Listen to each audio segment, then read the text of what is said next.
Hi, thank you all for coming out on a dismal day. Maybe that's the natural thing to do. So, my name is Barbara Bell. I'm just going to give a brief introduction to the program.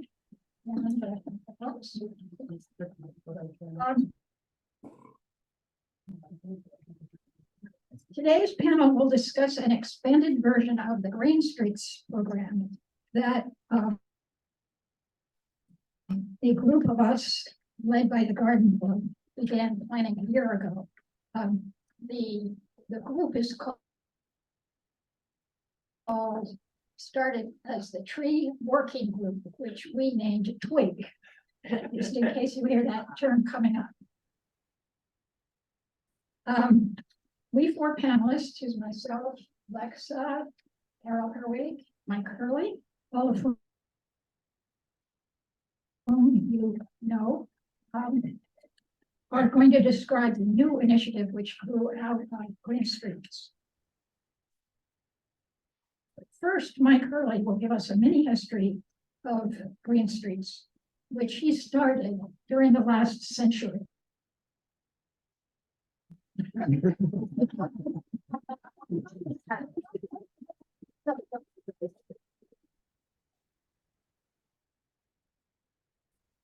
I need a microphone? Oh, yes. Okay. Yes.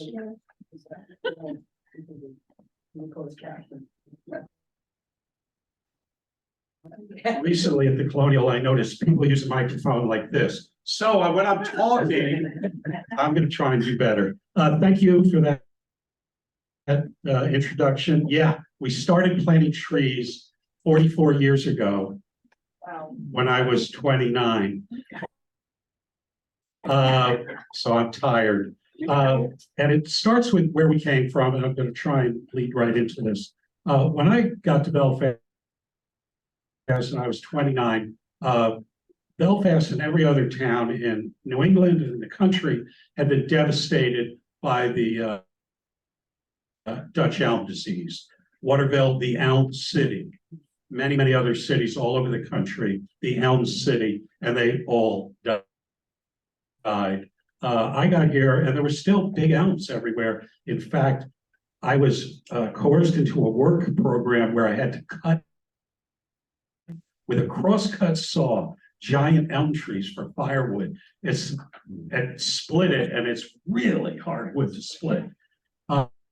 Anyway, by the time I got to Belfast, Belfast was a downtrodden. Anybody who disagrees with me doesn't really remember this. We were a broke, poor working class with endemic poverty, where people had left for, if you wanted to get ahead of this world, you got out. That was how it worked. So today's Belfast is nothing like what it was in '79.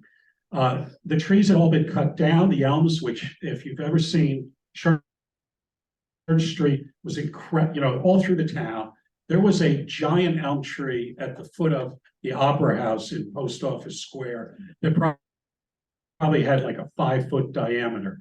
All those trees went, and because the town and the population, we weren't thinking about trees. They didn't replant anything.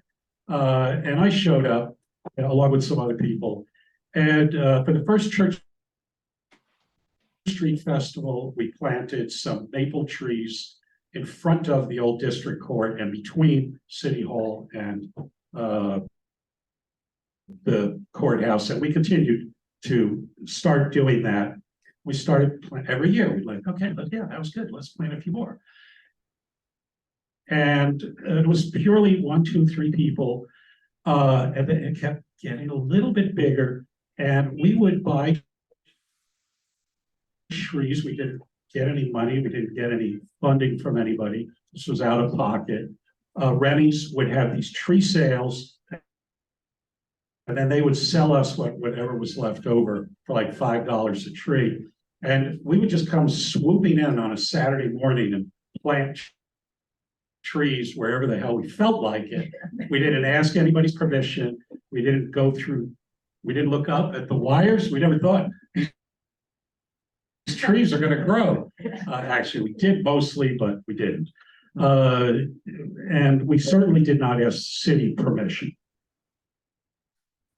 because they would have said no, or they would have said, go see a committee, go see 3 committees, and then they all would have said no. So we called ourselves the Tree Commandos because we were just in and out. And so we planted that way many dozens of trees everywhere through town. Pretty much we always focused on public buildings, main thoroughfares like Waldo Avenue or Church Street, High Street, etc.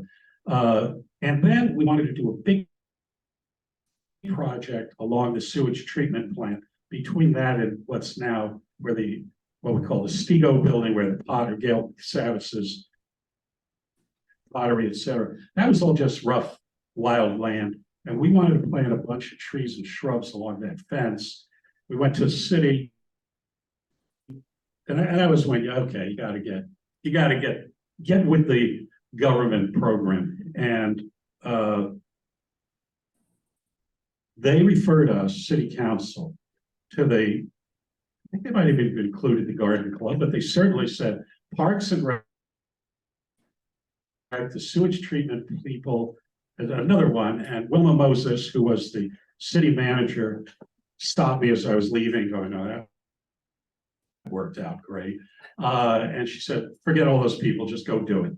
And I said, "You'll never do it if you have to talk to all those people." And she was right, and we went ahead and did it. And that's when we really started to up the game. It was getting more expensive. We needed to get some money for that. We didn't ask the city for any money. But basically, I'm just going to give you a running list here. And for those of you who this is the third time you've heard this, thank you for your patience. If you go stand on Main Street at the where the Harbor Walk crosses Main Street, every tree you can see, we planted. That's every tree. There's not like one tree we didn't plant, including my favorite beautiful tree, this white oak I planted with Mark Fulford right on the by the restrooms, and it is our signature tree in Belfast. When did you plant that? Just out of curiosity. I'm going to say that was like early 80s, and it's phenomenal that. Yeah, we're breaking up all the acorns from. Isn't that too bad? And less. Yeah, it's got a lot of acorns. That's a problem with oak trees. Yeah. Anyway, all the trees, the YMCA and Route 52, Troy Howard, all the trees in front of the Grove Cemetery, plus about 100 trees inside the Grove Cemetery. Everything in front of the fire station, everything around City Hall, everything on High Street, right out here from the co-op, all those trees. Now that was a cooperative program with the city. Church Street, all the way out here, East Side School, Route 1 on the east side, Waldo Avenue, at the backside, Waterfall Arts, all the trees up by the muck. Also at the end of the list. Wales Park, City Park, we planted just tons of trees, and they've really run with that program. And then way too many individual trees everywhere here, there, all around town. The latest planting we did was on the rail trail in downtown, 17 locust ginkgos, a lot of indigenous shrubs. And another thing we do, as you'll notice in a couple of weeks, the winter tree protectors that we put out around the trees so that when the snowplow comes along, they don't skin them.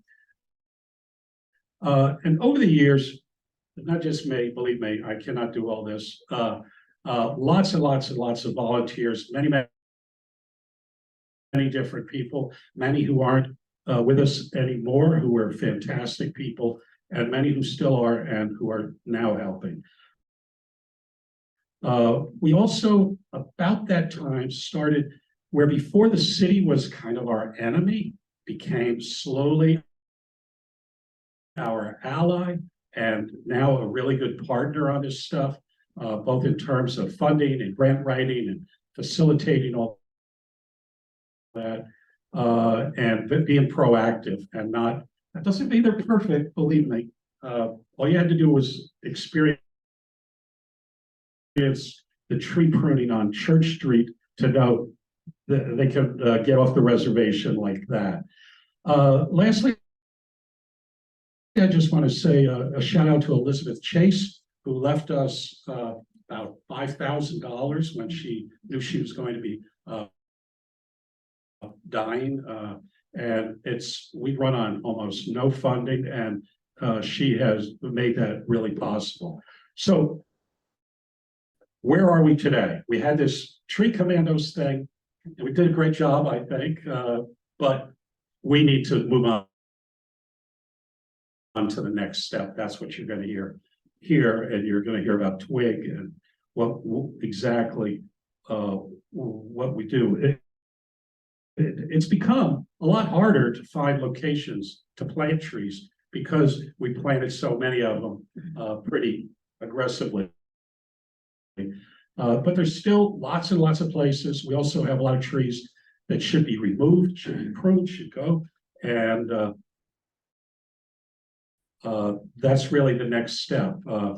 So you're going to hear where we're going, and we're ready. I started this thing when I was 29. I'm 72.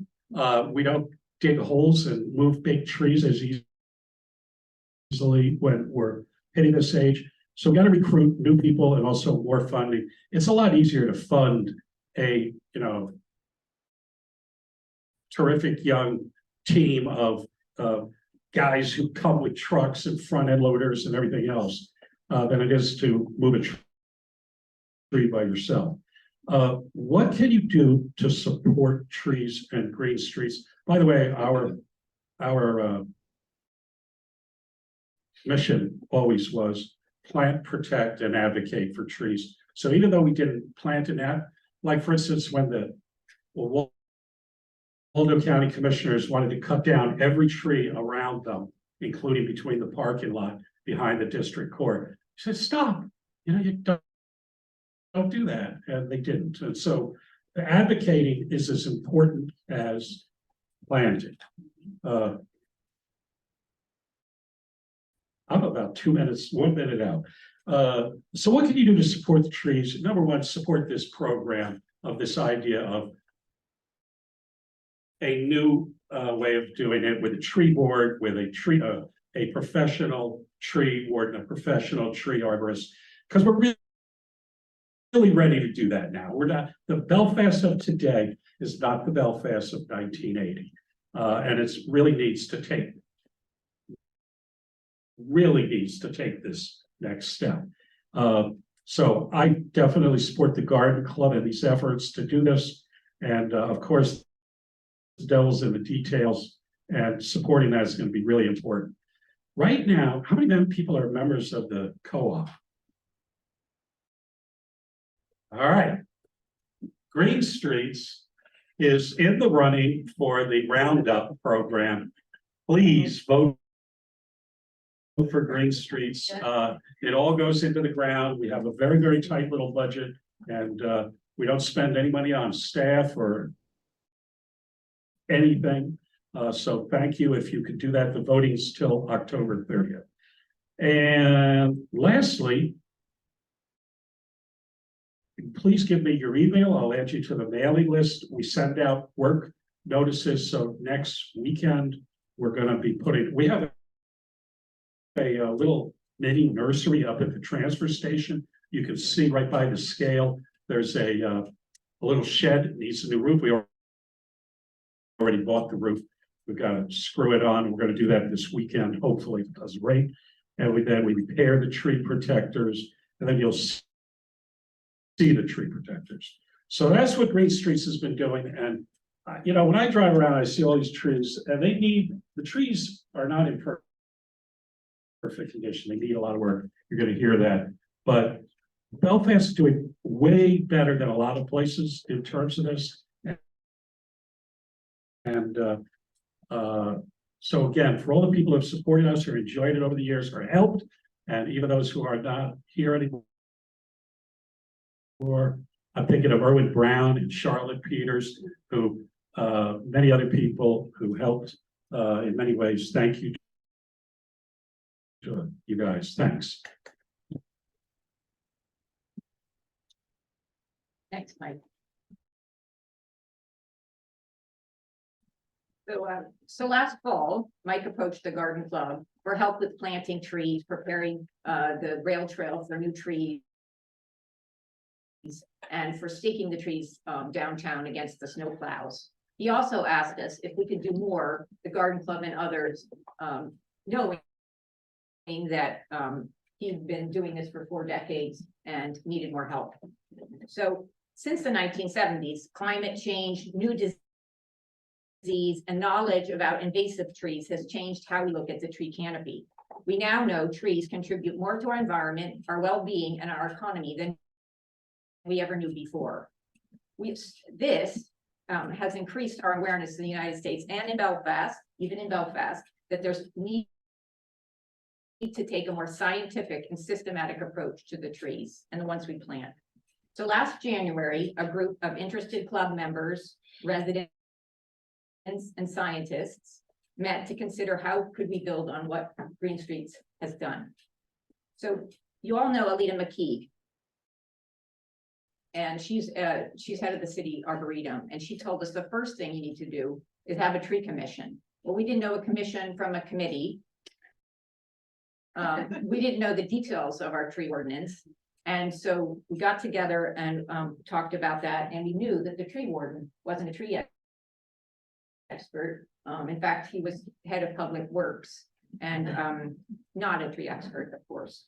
So we took the Belfast City Tree Ordinance and we updated it. We looked at cities and towns in Maine that have ordinances that are more modern, and we decided, let's see if we can make ours fit those. And so we've drafted a tree ordinance.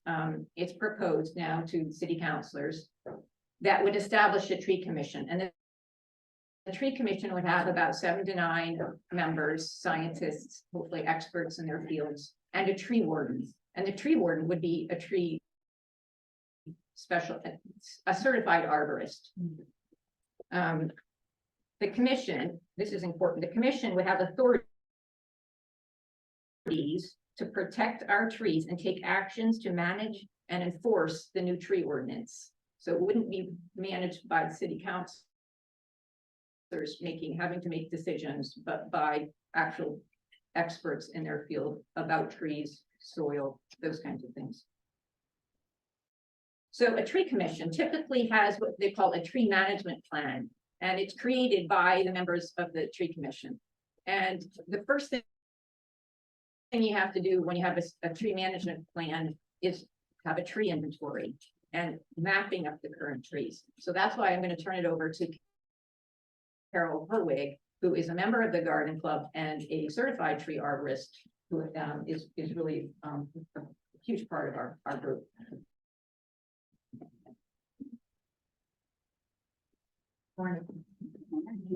Actually, good afternoon. I'm going to try and use this. My voice is not really strong. So I am, as she said, a certified arborist. It makes me an arborist. It's an international certification. So just to set that up. I came to Belfast, well, about a year ago. I bought a house a year ago. And moved in April. I'm on Waldo Street. You've seen me. I have a really an enormous property. And the first thing I did was like buy a bunch of trees. So I mean, it is my passion. But what I'm here today is to talk about some experiences that I had in my previous work and in my previous city. I lived in Washington, D.C. for about 30 years. And in 2002, I believe 2001, the Forest Service, the United States Forest Service, released this study that talked about how the tree canopy over the United States was disappearing. Now I know that Belfast does have an amazing tree canopy, way above the average. So probably you didn't feel the same urgency here as places like Washington, D.C., which had seen their canopy just like shrink by 20%, maybe even more. But the garden club there got involved after a lady named Betty Brown Casey, whose husband made a bunch of money, gave them $5 million. And they said, but she had offered the foresters, they said, no, thanks. They offered it to the opera, they said no. And the garden club said, oh yeah, we'll do this. But then they went, what are we going to do with it? What's the point? And they sat down, and it was women just like yourself, really, that's kicked it off. And they realized that they didn't have what Lexa was talking about. They didn't have an inventory. They didn't know what we had in the city. They knew there were like huge swaths of National Park Service land, but the city, the residential streets were really getting bare. The trees had not, under the previous mayor, if you asked for a tree, they go, no, they don't have any money for trees. So there was just an issue there. So the first step was to say, okay, we need this inventory. We need to figure out what we have right now. And a volunteer core of people just like you fanned out all over the city in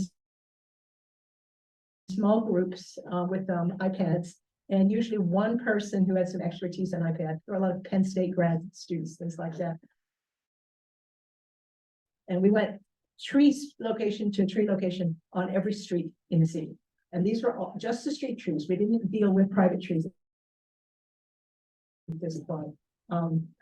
They knew whether it was supposed to be a tree, wasn't a tree, you marked it down. If there was a tree, you marked it down, and you recorded the size, the species, and the health, which is what we are now talking about doing here, just to give you a base set of knowledge. So once they got all that information into a computer, and I think after iTree, they went, okay, now what are we going to do with it? So the first thing was to really say, we don't want to just dump trees on streets. We have to think about strategically. Dutch elm was an issue. Walnut trees, walnut yellows was an issue. Norway maple had been planted, and it just looked dreadful. And it was invasive, and it was going into the forest. Forget about sugar maples, it's too hot. So there were a lot of things. And then you also had cable lines, power lines, and new cable companies kept coming in and dropping their lines at 18 feet, which is a real problem if you want a big shade tree. So they had to, really work out a tree plan. That meant that the city hired some more, actually staffed up their arborists and hired people. But the biggest thing was to get the people like yourselves got involved. And yeah, let's plant a tree. It's like, let's put on a plant. But this was tree planting. And the garden club created a not-for-profit called Casey Trees, which is now, if you do some research, is among the biggest NGOs in terms of tree planting and all that stuff. But it started off with like a staff of 8 people. It was a little bitty organization. And those first tree plantings, it literally was, it put out, just like they had done with the inventory, they put out a request for people to come and help, and people would sign up. And then for the same thing with the tree plantings, and people were so thrilled to be able to go out and plant a tree. There were plantings every single weekend during the tree planting season, which was April, May, and then September, October, November, and into December. So people were really involved. And this core of volunteers was hundreds of people. Some who came in every week. One of my friends mapped his trees, and at one point he had like 200 or 300 trees on the map that he personally had dug holes for. But then we also had the off-season and the next steps. And at that point, tree maintenance became the next step. So all of this is, you know, this tree management plan, as I say, it kind of unfolded piece by piece. As people got really excited about planting trees, then the city said, oh, this is really good. This is really good. This makes us look like good guys. So they added more money to the tree budget. And then they added language to tree ordinances, and people, you know, generally it just made people feel involved. So the next step was maintenance, going out in June, mulching the trees that you had planted last fall, pruning workshops, things like that. Now, this is way beyond where we're going now, but I just want you to understand this whole sense of this, that it evolved. It was something where you started with the basic language of, we know trees are good. And we know trees have very specific benefits to you in terms of your property value, in terms of your heating and cooling, in terms of just the general well-being. In a place like Belfast, especially where the greenness of Belfast is a big draw in the summer. I mean, this is, you know, people come here for the water, and they also come here for the climate, and the trees are a really essential part of that climate. So that's kind of how it evolved. So what we're talking about now is the baby steps, and what we would like you guys to do is to help us with the inventory, and then be a part of these discussions that evolve into the tree management plan. And obviously we'll need your support to with the council, with the Maine State Forestry. I mean, there's a lot of different places that we're going to be going, but this is the beginning, and this is a good way for it to evolve. I think that's pretty much all that I have to say for now. I'm going to be open for questions. Thank you.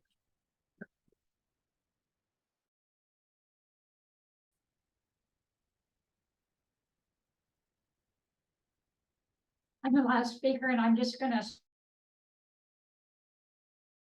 speak about a few benefits of planting trees, having a tree commission, a changed tree ordinance that are not so much the environmental reasons, but what I call the governance reasons. First of all, you all may not be regular attendees at city council meetings, but you might be aware that sometimes individual city council members have to, on their agenda is a matter having to do with cutting down a tree.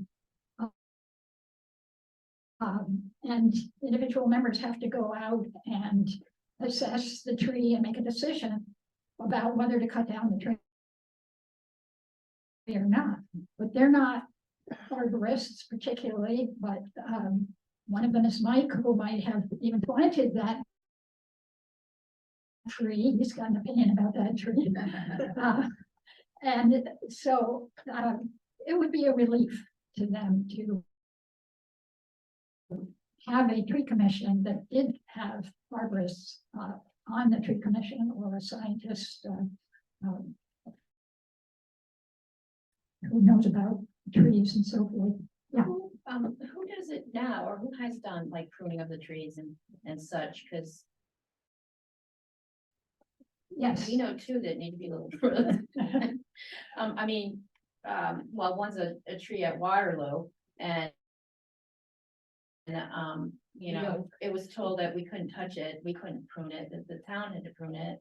And there's some, it's not your oak tree, it's the I think it's the, what is it, the crab apple tree. And we were just curious. I mean, it's almost like hands off. Sure. Pruning of the trees, but I don't know who does that, or The person who is now the tree warden, Bob Richards, who was mentioned, Lexa mentioned earlier, who is head of the Department of Public Works, is now the person responsible for doing that. And if he has if he has trouble, I'll come back to that. If he has trouble making a decision, or, you know, whatever, there might be something complicated involved. That's when you come to the point where the individual city council has to consider the whole matter and get Bob Richards' opinion and get anybody else's opinion is relevant to the matter. And then the council has to decide, okay, we're gonna cut that down. Pruning is obviously a different matter, but it could be important enough so the city council would have to consider it. And when I started off on this first was talking about it's a relief to the city council if a tree commission could take over with a tree warden who is fully knowledgeable and can take everybody. He can go interview everybody and so forth, as part of that tree commission. And also it would be a relief to Bob Richards, because obviously there is a conflict of interest for him. He's the one doing the work. And in most cases, the public works departments in cities, especially of Belfast size, where you sort of have public works doing a lot of everything, they are in favor, let's say in the winter time with snow, they don't want a whole bunch of trees messing up their snow plows. That's the way they look at it. Well, residents may view it as the snow plows messing up the trees. So it would be a relief to have an independent tree commission with a tree warden on it that could relieve some of the city staff from conflicts of interest or even the appearance of conflict of interest. Barbara. Yeah. That relief is theoretical. You know, before you get the city council and everybody else to let go of that responsibility, they're gonna need to understand it, you know, because they're gonna be letting go of a lot of power. So it's gonna need a real pitch and a real sales, and I agree with you that it will be a relief. But I don't hear them going, boy, it would really be great if we had a tree board. You know, they're gonna need to really understand that, and the costs of it and all that. I do agree with that, and I'm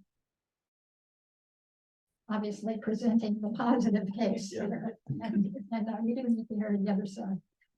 But to throw this in, we have been talking about our plan with individual city council members, and so we call it socializing the idea of a tree commission. So we are, this is not the first time we're making this pitch, and we're making this pitch to you also to help us with the positive pitch. And lastly on this,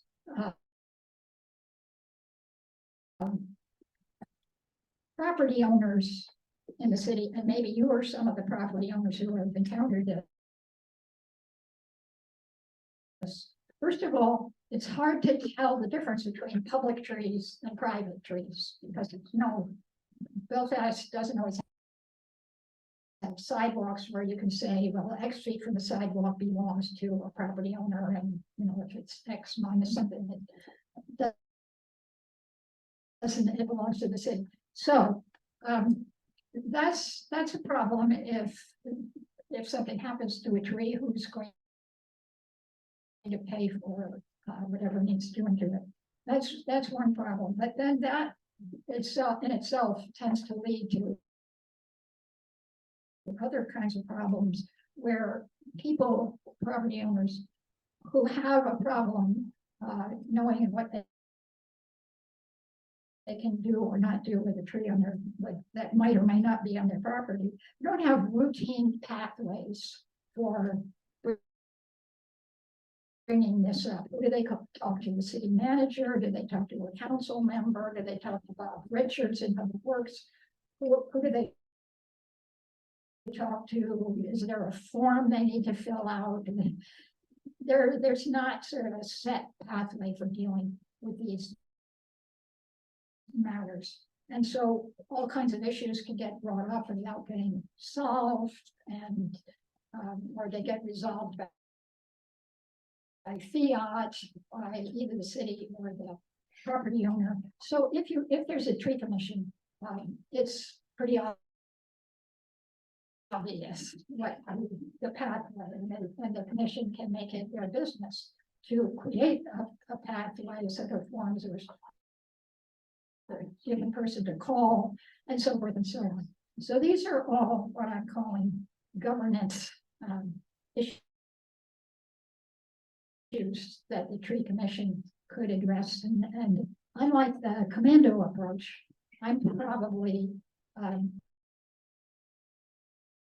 the opposite of Mike in I'm the governance approach. And so I think it's part of Belfast's good governance to have this tree commission and to expand its role out into the community and be an interface for the community for, on the whole, a greater activity on behalf of our urban canopy. So thank you again for coming today. And we hope now we'll have about 20 minutes for more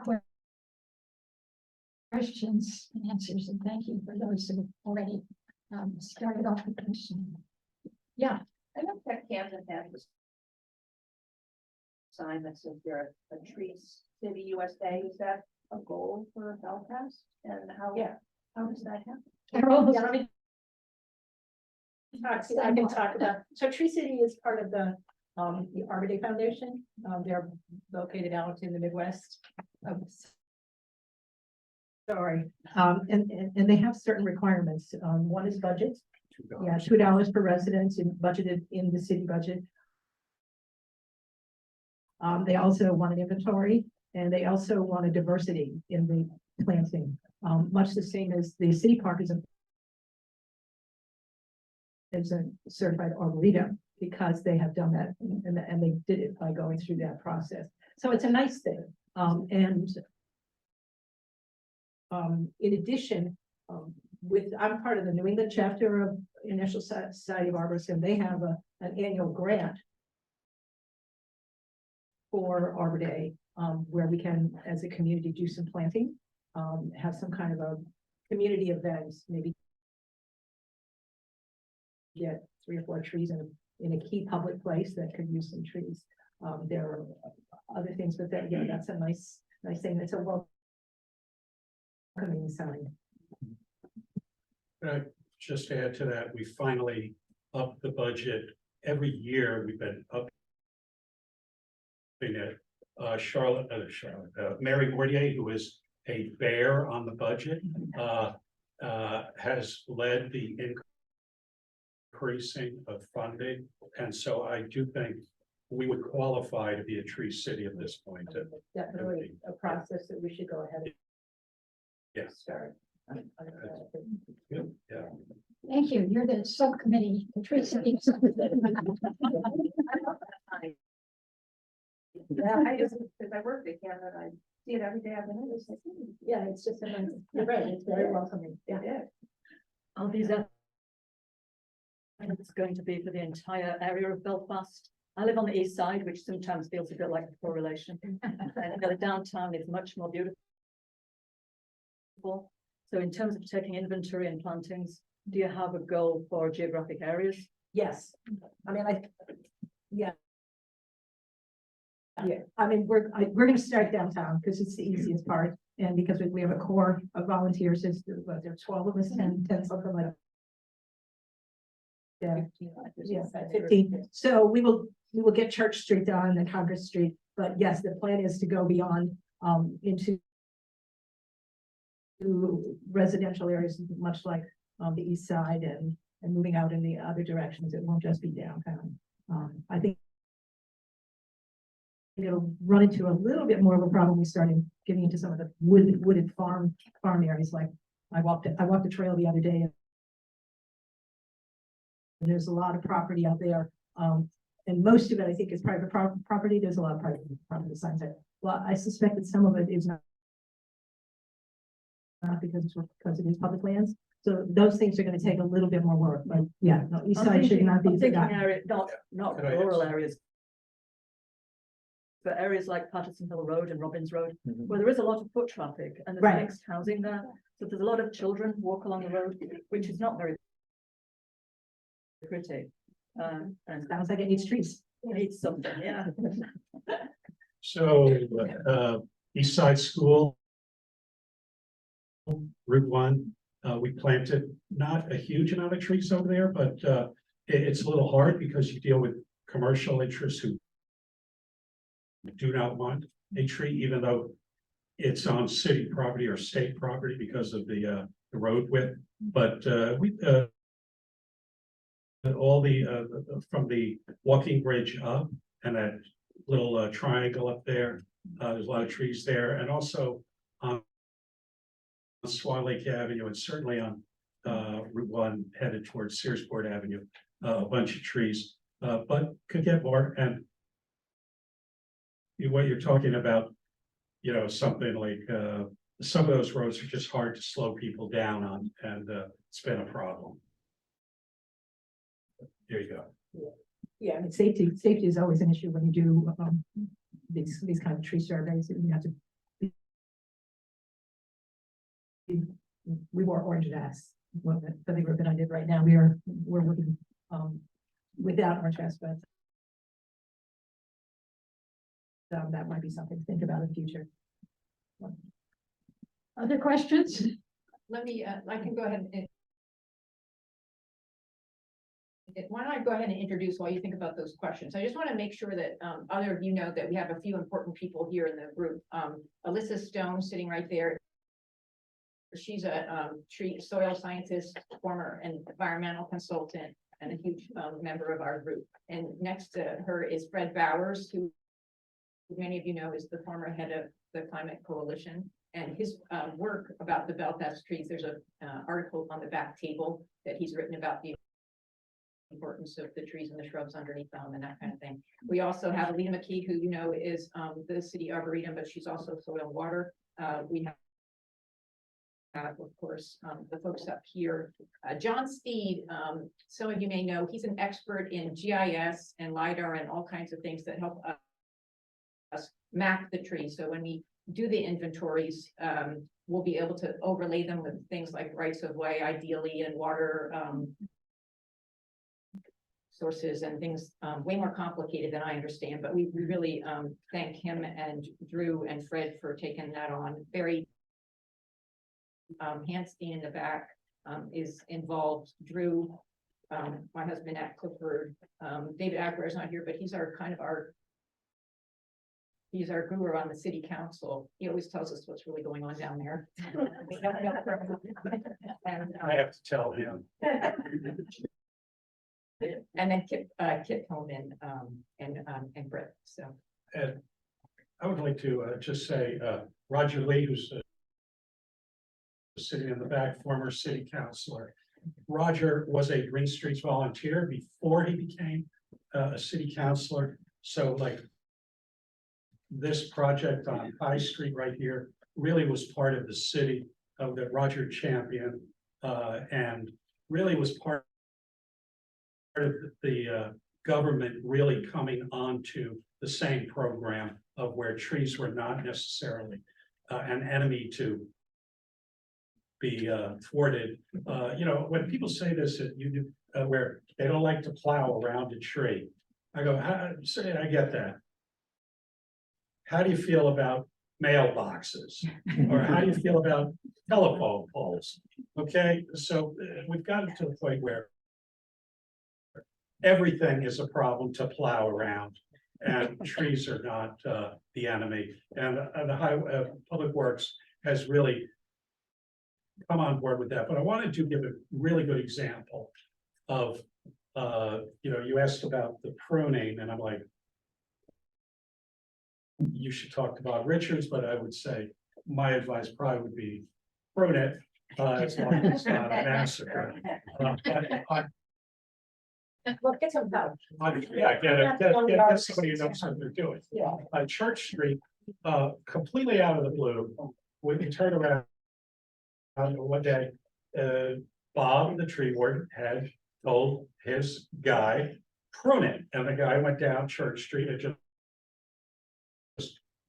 Away went all the branches from Post Office Square to Church Street to Northport Avenue, and it was ridiculous. It was completely in violation of the tree ordinance that we do have, which, so this is another reason to get this into a real tree warden, a real arborist, people who are truly qualified to make these kind of decisions. And I'll just give you the last was in front of Dr. Delahanty's house. For those of you who don't know, it's on Church Street, High Street, right out here. In the curve, they have a garden rather than a lawn, and they called up Public Works once and said, "There's a tree, and it looks like it. I mean, it was a giant maple like this. Could you take a look at it?" And like 3 days later, they came home, the tree's gone. That's why we have a tree ordinance now. That's why we notify people and do all that. It's ready for the next step, but that's how we got to where we are today. So what is the next step? Okay, I guess that's what so you're presenting this to us and will it be presented to the city council or? Yes, so we have socialized it. We have socialized it with city councilors, pretty much every one of them except one. And we've talked to Carol Herwig, the city manager, and the mayor, and they are supportive of us bringing it to city council. But we're also at the point where we want to get some of our tree inventory done, so we show that we know how to do this and that we can map it, and it means something to the city, and that's where Fred and some of the others come in. So yeah, we're that's the next step. Okay. And part of that is bringing you all in so you're aware and you can speak to your ward. Where can we read it? It's not out yet. Okay. Yeah, we're still tweaking it as we learn more and as we talk to others about what's going to fly and what's not going to fly and that kind of thing. So there are some other things in the back about just some handouts and that kind of thing about the importance of trees and some of the some neat things.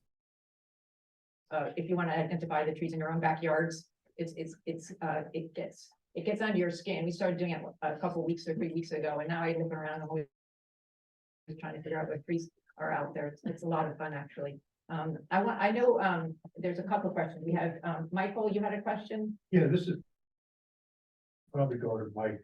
Is there a standard setback rule in the city here about whose tree it belongs to?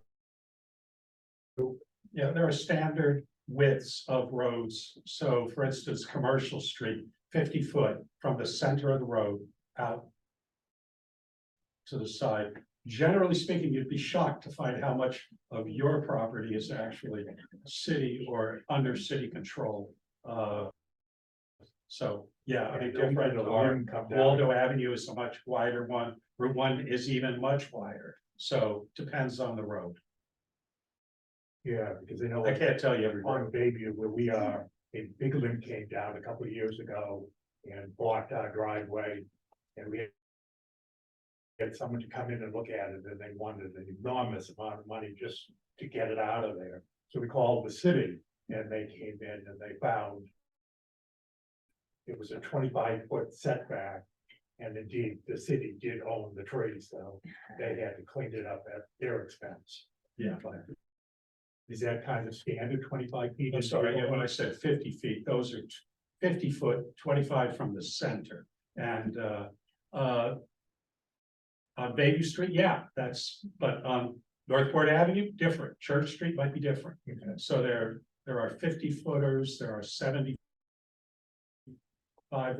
the rail trail is, I think, 160 feet. So, setbacks are important. You can check with the Public Works. It's not uniform in the city. That's one of the things we discovered in the inventory. And that's one of the things that emerges as issues that we need a tree commission to be definitive about using the the tree inventory and specifying what to do in the how to use the ordinance as a tool for specifying how to deal with the variance and what actually exists in the city. Right, and if you have an inventory and then you have your overlay, which is being prepared, then you know where, because there are other things that are really important. Where's your sewer? Where's your fire hydrants? What's the sidewalk? Is it ADA? There's a lot of things that the overlay will then help you as well to deal with. So that's another piece of the puzzle. You had a question too, right? Yeah, in my neighborhood, there's a lot of ash trees. Is that something that the group would consider, like, what's gonna happen around this? It's a big issue. Yeah, speaking as an arborist, there's two tree species that are a huge issue here. One is ash because of the emerald ash borer, which hasn't really hit here, but there are a lot of the ash trees have not done well. I don't know whether it's climate change or whatever, but we're seeing a lot of perhaps they just didn't get pruned properly when they were young. So the ash is definitely a concern. And it's a concern for two reasons, because if emerald ash borer comes through, a lot of streets are going to be denuded. Also because ash, when it dies, is extremely brittle, so it's very dangerous to remove it. So those are two big concerns, or three big concerns with that. The other one is the Norway maple, which was at one point going to be the urban tree of the future, and has turned out to be not that at all. It's very destructive of woodland, but it also does not thrive even in a small city like this. It just I've seen some of the dark red hybrid ones that look okay, but overall it's just not a good tree. We need to go back to the trees that thrive in this area. I mean, a good thing to do if you for all of you that are tree lovers is actually to take the rails to trail hike, but don't. You're going to see a huge difference.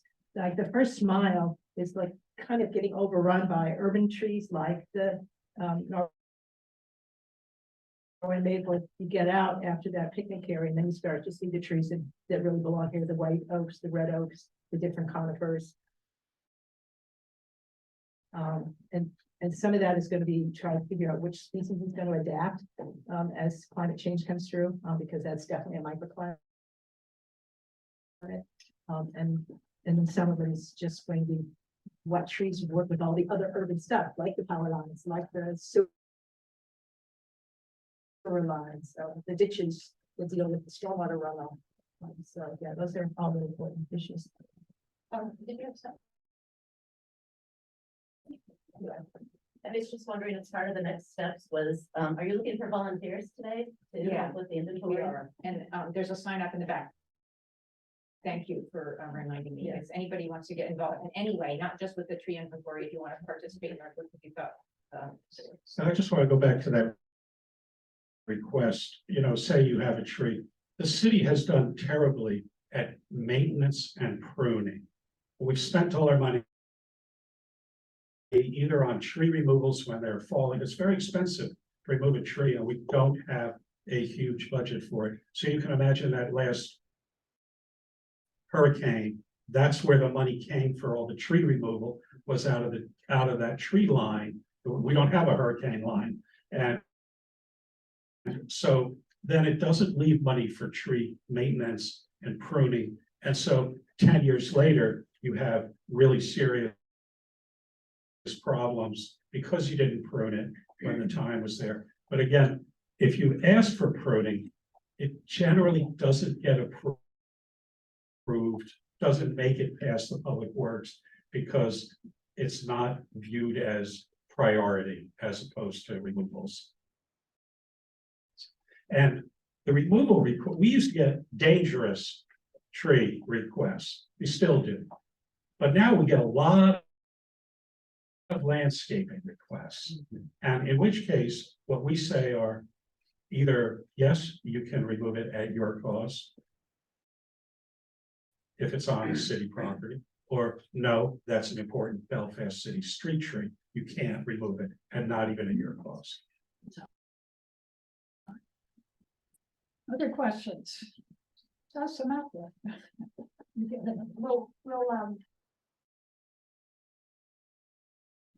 The document you're working on talk about responsibility for private trees as well, like between neighbors, that kind of thing. Not yet. So, now that's a long-term thing. So going back to my Washington experience, the initial stuff was all about city-owned trees. As the tree, and I'm sure, I know Maine's not ready for this, but as the tree knowledge and appreciation for trees grew, they now, bigger cities like Washington and Philadelphia, also protect private trees of a certain size. So if you have a tree that's 100 inches in diameter on your yard, and it's not a mulberry or a Norway maple, you cannot take it down unless it's dead or dying. It is absolutely protected. And if you do take it down, you will pay fines of thousands of dollars. Is that circumference or diameter? That's 100 inches in circumference. Oh, okay. Yeah. Yeah, so that's, It's about 9 feet. yeah.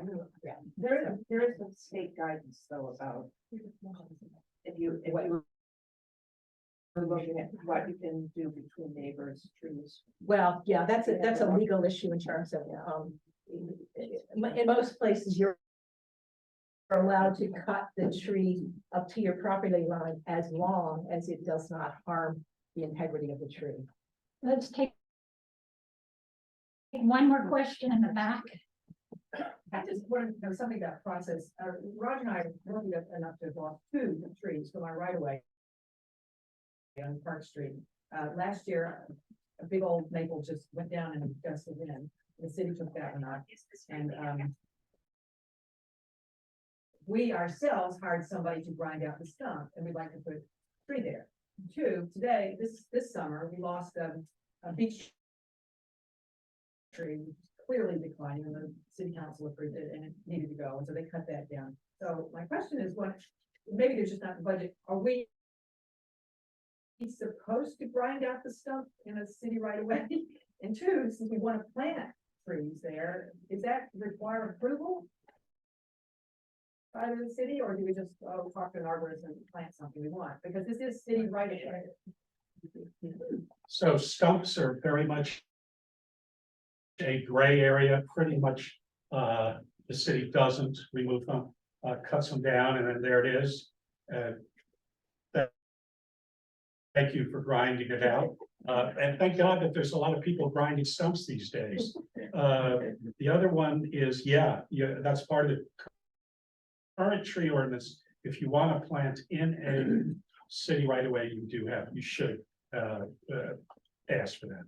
The current process is to go to Bob Richards and say, okay, we want to plant this kind of, or the city council, or like, so it is kind of chaotic. I don't know. Wouldn't you go to the council rather than going to plant? Yeah, he's the tree warden. This is an example right here of what I was talking about as governance benefit for having a tree commission. At any rate, thank you all. It's 1 o'clock. Thank you for coming.